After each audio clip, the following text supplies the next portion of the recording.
You know, there are times where being in a class with older students really comes in handy.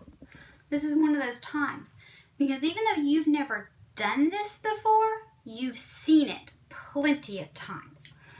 You are going to diagram, but you're not going to get into the big crazy ones like the 4th and 5th graders. No, just like them, they had to start small. You're starting small. You already know how to find the parts. We're going to diagram subjects and verbs. Think about yesterday's lesson where you underlined your subject once and your verb twice. Well, that's basically what you're going to do today. On page 133, we've got the sentence, airplanes fly day and night.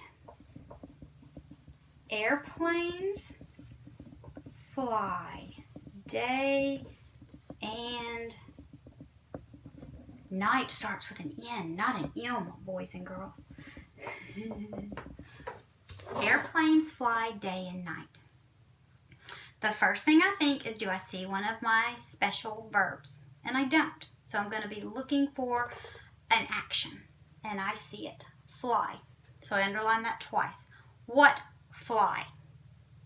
Airplanes fly. So I've got my words I need. Now we're going to jump down to how to diagram. Every diagram starts the same. It starts with drawing a long line and putting a line right down the middle. This is your subject side.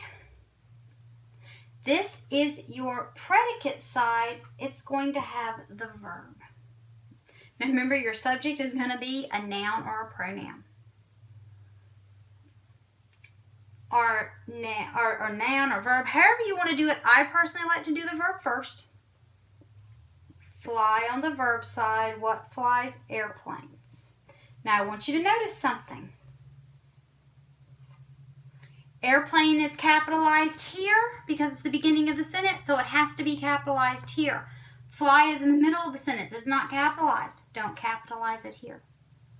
That is all you're going to do. Let's practice a few of those. Let me get different colors so that it'll show up on what I've written. And you'll see that at the top of my board, I've already written our special little words. Riker rode a bike. What's the action? Rode. There weren't any of these, were there? Who rode? Riker rode. Now I'm going to diagram it. So I do a line, put a cross between it. That separates my subject and predicate part. My verb is rode, and Riker is who rode. Riker rode. Natalia is busy. She's so busy. Oh, that girl's always so busy, busy, busy. Natalia is busy. I see one of my words, is. So I'm going to underline is twice. Who is? Natalia is. Okay. You remember what I do? Do a line, cross it. Is goes here because it's the verb. Who is? Natalia is. Amelia picks flowers. It's beautiful around this time of year. You probably have lots of flowers to pick right now, Amelia. None of these special words, so I look for an action, and I see it. Picks. Who picks? Amelia. Now I'm going to draw my line, put the cross. There's my verb. There's Amelia. Now, if you don't have something to write on, pause your video and go get something, because we're going to do a couple together. Number 1 on Think A says, Morgan won the race. I want you to underline your verb twice and your subject one time. You should have underlined 1, 2 times, and Morgan 1 time. Now pause the video and diagram that. Get as far as you can. Okay, so you start with your diagram. Your verb is won, who won, Morgan won. Remember, do I care if you put your subject first and then your verb, or your verb first and then your subject? Doesn't matter which way you write it as long as you put it in the right spot. Verb goes here, your noun goes here. Remember, a subject is always a noun. Okay, let's look at the next one. I want you to underline your subject once, your verb twice, and diagram it. I'll do mine while you're doing yours.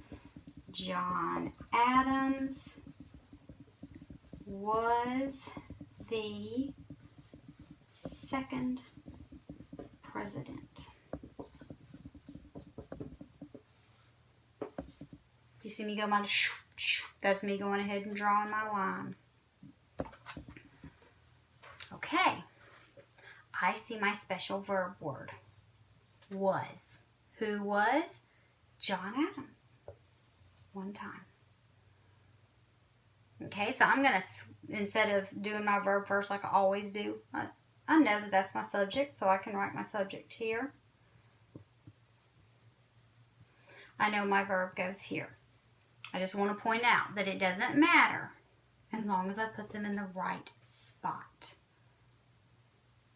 That's how you're going to do that, and you'll notice they've already drawn the line you're going to write on, so all you have to do is go down. Make sure you separate it all the way through. That's very important because down the road, when you're older, there are parts of diagramming where it looks like that. The line doesn't go all the way through. So it's very, very important that you learn now. You separate your subject and your predicate by drawing that line all the way through. Great job, guys.